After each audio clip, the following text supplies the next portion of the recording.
Chapter 6, The French and Indian War. So here we're looking at the conflict that occurs from 1754 to 1763 and kicks the French out of North America.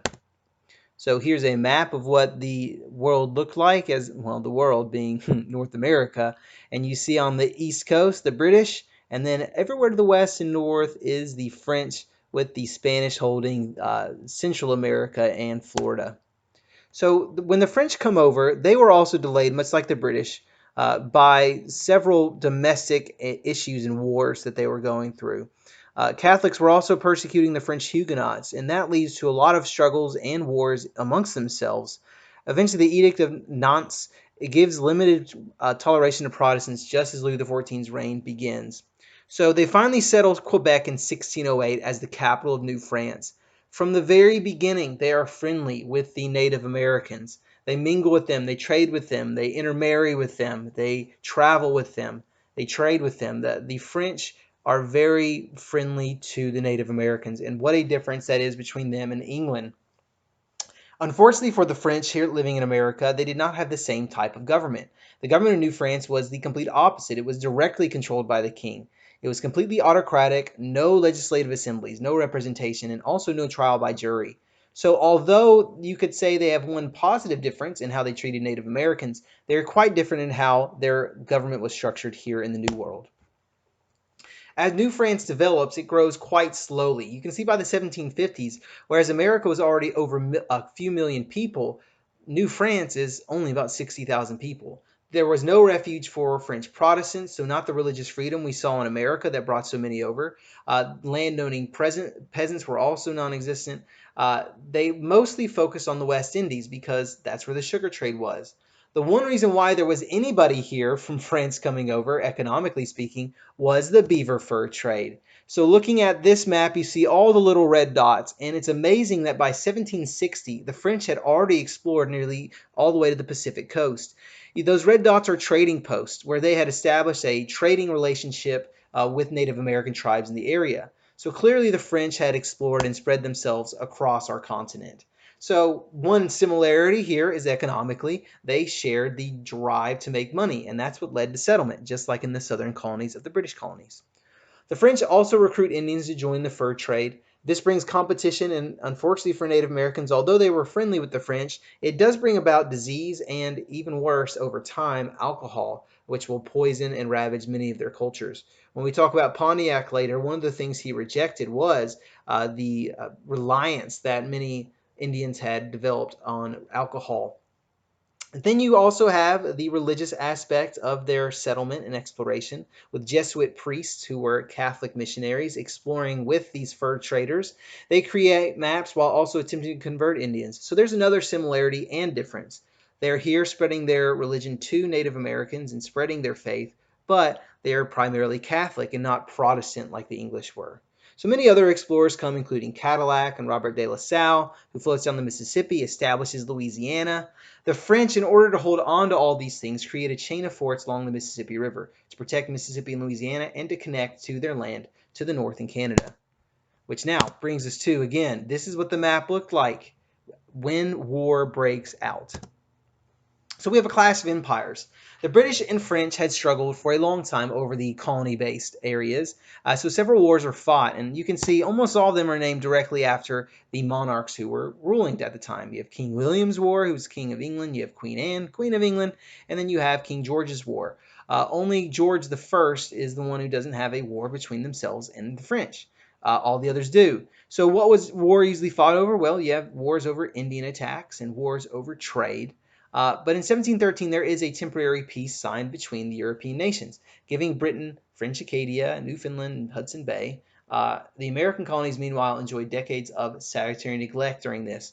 So once England solves peace in the New World, they kind of relax and say, hey, you can do what you'd like economically speaking. You can ignore the Molasses Act and the Navigation Acts. And so they continue to trade and make a lot of money. The War of Jenkins' Ear is also a war between Britain and Spain over trade. And this brings New Englanders to attack Louisburg, and the British have to give it back, which makes the colonists angry.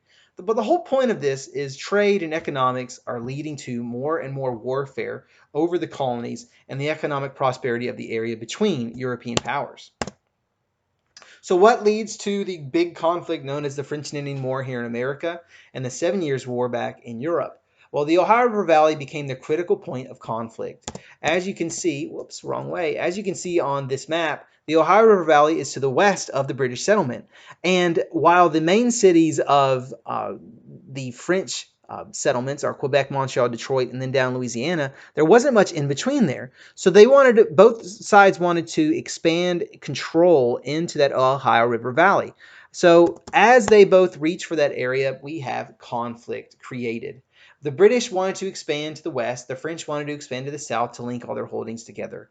And so this leads to conflict. The French build Fort Duquesne, which brings us to George Washington. So Washington and many other wealthy planters just decide to claim that Virginia was theirs.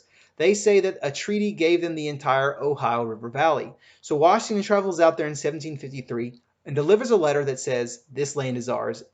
Shockingly, or not so much, the French deny that the valley is theirs, and so Washington returns home. The next year, believing that it was rightfully theirs, Washington is sent out with a group of militia to attack the fort. They run into troops 40 miles out and end up having to build a fort which is quickly overrun by the French. So when hostilities begin here and shots are fired and people die, this is what leads to the beginning of the French and Indian War. So the 7 Years' War begins an actual world war, and that's because the war begins in America, and as you can see from this map, it spreads to Europe, South America, Africa, and even Asia, which you see in India, the Philippines, etc.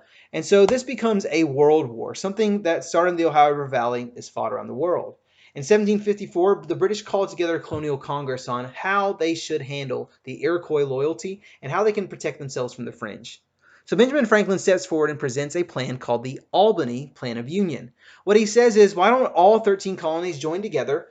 We have one legislative body that decides how we'll handle all Indian relations, how we can plan our defense against those who don't join with us, as well as the French, and all those issues we've been having about trade and traveling and currency between colonies, hey, we can fix that through this body.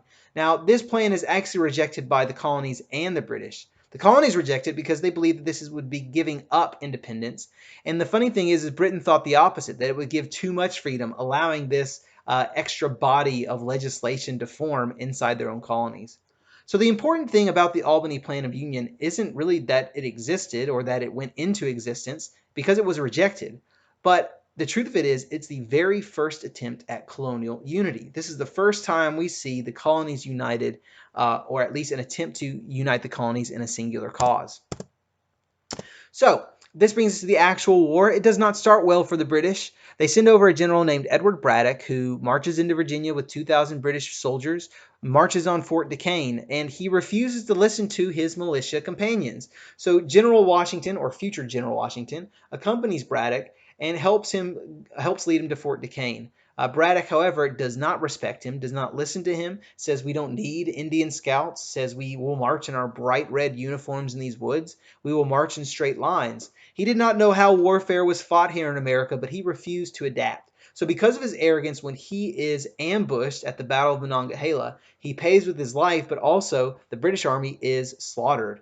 Luckily, Washington is able to rally the troops, especially the militia who fight bravely. He's able to slap many of the British soldiers hiding behind trees with the flat end of his sword, and he's able to get them to escape without, well, everyone getting wiped. But because of this, Indians begin launching brave assaults across the frontier. So throughout the first few years of the war, it does not look good for Britain or the British colonists as far as winning the Ohio River Valley. And then enters William Pitt. William takes over as the key leader in the London government, and he decides, let's stop focusing on the Ohio River Valley. Let's stop focusing also on the West Indies. Instead, we need to cut off the French settlements by cutting off all their supplies. So he focuses attacks on Quebec and Montreal. And when you look at a map, you can see that Quebec and Montreal only have one entrance through the waterway. The Hudson Bay was not really a feasible way of getting things to Quebec and Montreal. And you can see that on the coast of the British colonies, they could receive supplies at any area along that 1,000-mile coast. So with that change in strategy, he also sends young, energetic leaders, those who are willing to adapt and change how they fight. So these two things combine to lead to victory. Although General James Wolfe dies in the attack on Quebec, it forces France to eventually surrender Canada because once Quebec fell, Montreal was choked off from supplies and thus they fall rather quickly as well. And so by 1763, the Treaty of Paris is signed and France is forced to leave North America. Which brings us to this map, which is Britain owning half of basically North America, Spain owning everything west of the Mississippi and to the south. The only thing the French held on to is the modern country of Haiti, the western half of Saint Domingue, or what is now known as the eastern half is the Dominican Republic, and the west is Haiti. So, with all that said, we have France gone, and Britain has risen as the predominant naval and, quite frankly, at this point, world power. So, how do the colonists feel about this success? Well, we are confident and excited, but however, the British do not give the Americans the respect that we believed we deserved. No colonist was given a rank above captain, no matter how well they fought or how bravely they fought or all that they did. They were not given the respect that a normal, full British citizen would have. So the British were upset by some colonies' refusal to participate. When you think about where the war was fought in the Ohio River Valley and further north, there are many colonies that felt like they weren't impacted by it, so they did not supply troops, nor did they send tax money to help the conflict out. The colonies throughout this time still exhibited a lack of unity, so many of them not working together for the war tells you that they did not consider themselves all for one and one for all. But war did bring many of the leaders together, and when the revolutionary movement and beliefs begin spreading, that gives them a network to pull together to discuss these ideas and eventually form the Continental Congress, which will declare our independence. So we recognize our shared language and ideals and lay the groundwork for our potential future nation in this conflict. But right when the conflict ends, more conflict explodes. And that's because the French, who had been so friendly to the Native Americans, they leave their Indian allies out to dry. And further west, men like Pontiac, who led the Ottawa tribe, decide that they need to push back before things are too late. So Pontiac unites numerous tribes across the frontier, and he attacks all of the settlements west of the Appalachians. So 2,000 settlers and soldiers are killed, and all but 3 British forts west of the Appalachians are overrun. So just as they think the war is over, Native Americans attack. So the British are forced to retaliate, and they retaliate very cruelly. In fact, you may have heard stories before of biological warfare in the shape of smallpox-covered blankets. The British would take blankets of those who'd been sick and would trade or sell them to Native American populations to weaken them. So the war really doesn't last that long. Pontiac eventually is killed by rival chieftains in 1769, although the conflict ends in 1763 because Pontiac, after fighting, is able to reach this agreement. It's called the Proclamation Line. Although Pontiac's alliance was shattered, colonists were free and safe to move across the Appalachians. However, the British create this proclamation line. They did not want conflict with Native Americans. So in 1763, they create the line you see on this page, that red line going from all the way north of Maine, all the way down to the edge of Georgia, and they said that colonists could not settle further west. Now you'll notice the Ohio River Valley was west of that proclamation line. So Americans are quite upset. Why did they fight this entire war if they're not going to be able to settle it? And they begin believing that the British would rather keep the potential trade they have with Native Americans rather than do what, well, their own citizens, the colonists, wanted. So settlers ignored this law and moved beyond the line regardless of what the British asked them to do, which creates conflict with British officials. So the Proclamation Line is one of the first of several missteps the British make in their relationship with Americans that leads to the Revolution. Which brings us to the large view of 1763. There are 4 major events that occur in this that create a change in the relationship between America and Britain. Number 1, you have the end of the French and Indian War. The war itself cleared the French out of the way for British to expand and control. So without the French there, that caused the Native Americans to realize that they're in trouble. Also, consider who's the shared enemy between the British and the Americans. The only enemy that's left in their expansion are Native Americans, which leads us to Pontiac's rebellion. Indians were upset at losing their French allies, so they unite and attack British frontiers. As they attack, this leads to the British choosing to avoid future conflict with Native Americans and create the Proclamation Line. The colonists are naturally upset because now they can't expand to that land, and it seems as though they're choosing Native Americans and economic prosperity over colonist desires. So that creates frustration. Combine that with the massive debts that the war caused. And the fourth event, the end of salutary neglect. No longer would they allow them to skirt around the Navigation Acts and Molasses Acts, and they also began charging taxes on British colonists in America without representation. Of course, you know the battle cry, no taxation without representation, that will come up in the Revolutionary period. So these four events, the end of the French and Indian War, Pontiac's Rebellion, Proclamation Line, and end of salutary neglect, helped lay the groundwork for the revolutionary movement because it changes the relationship between ourselves and the mother country, Britain. So that does it for chapter 6. I hope that you learned a lot from this and this helped you understand everything. If you have any questions, be sure you email me or just look over the OneNote. Thank you so much for your time, and I hope you have a good night.